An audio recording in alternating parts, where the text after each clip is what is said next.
ជាពិសេសគឺអ្នកស្រុកជីក្រែងដែលគាត់កំពុងតែតន្ទឹងរង់ចាំការប្រកួតបាល់ទាត់រវាងក្រុមបាល់ទាត់រដ្ឋបាលស្រុកជីក្រែងជាមួយនឹងខាងក្រុមបាល់ទាត់ភ្លៀង IC ជីក្រែងឈ្នះពុជមើលទៀត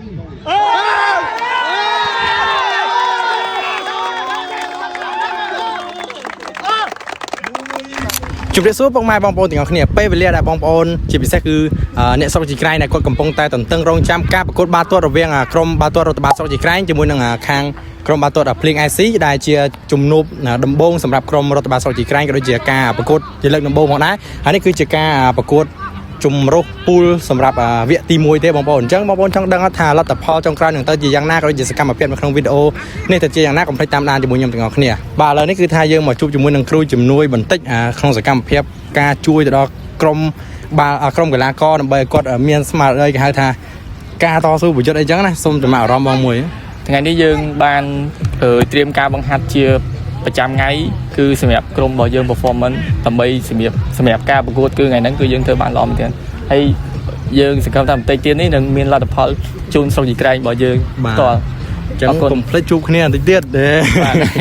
ឥឡូវនេះកីឡាករយើងកំពុងតែធ្វើការរៀបចំសម្លៀកបំពាក់ស្លៀកពាក់ឲ្យត្រូវជាមួយនឹងការលេងតែម្ដងហើយចាប់ផ្ដើមធ្វើការដូរអាវដោយសារតែពេលមុនគឺហាត់ពាក់អាវពណ៌ក្រហមឥឡូវនេះចាប់ផ្ដើមដូរពាក់អាវពណ៌ខៀវកាត់ស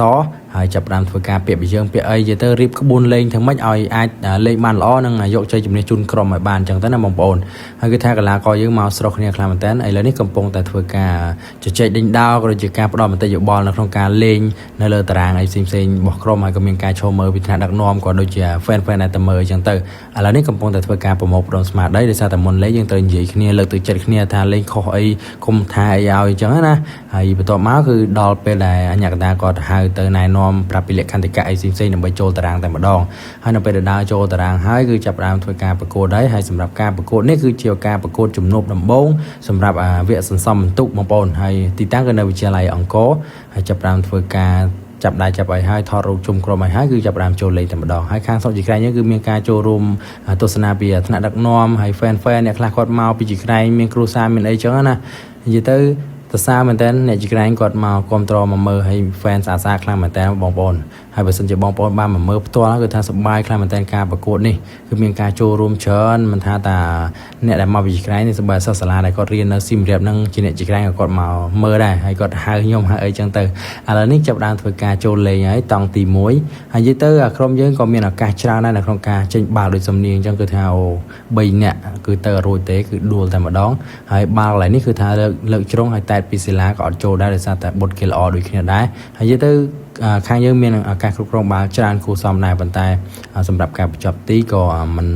បានច្រើនចឹងណាបងប្អូនហើយបន្ទាប់មកគឺបាល់កន្លែងនេះគឺជាបាល់លើកជ្រុងមួយគឺជាគ្រាប់ទី1ដែលធ្វើឲ្យក្រុមរំភើបខ្លាំងមែនតើតែម្ដងគឺសំនៀងទាត់ចូលតែម្ដងនេះគឺថាមានការហូរពីខាង fan នៅខាងជីក្រែងនិយាយទៅខ្ញុំសប្បាយខ្លាំងមែនតើតែម្ដងបើសិនជាបងប្អូនបានមកគឺថាសប្បាយដូចខ្ញុំអញ្ចឹងហើយថ្នាក់ដឹកនាំគាត់ឲ្យមេដាយមួយថាល្អហើយគេដើរមកនេះកីឡាករគេហៅគ្រប់ពេជ្រសុកជីក្រែងធ្វើ style លយទៀតឥឡូវគេធ្វើការក៏រົບអីមួយចឹងទៅហើយបន្ទាប់មកគឺចាប់តង់ទី1ហើយឥឡូវនេះកីឡាករកំពុងតែធ្វើការសារៈហើយក៏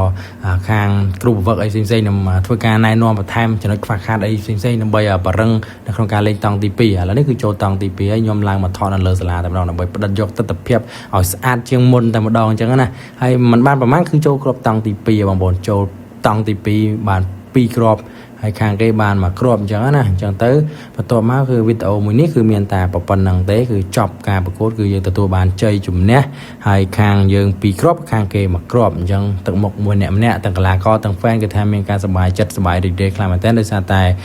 ជាជ័យជំនះលើកដំបូងហើយក៏ជាការប្រកួតដំបូងអញ្ចឹងទៅហើយបន្ទាប់មកធ្វើការចាប់ដៃចាប់អីគ្នាដើម្បី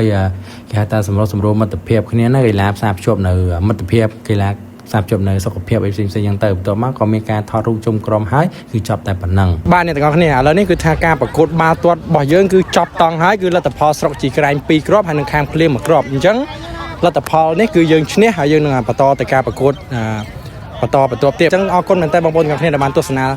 តាំងពីដើមរហូតដល់ចប់ជួបគ្នានៅវីដេអូក្រោយ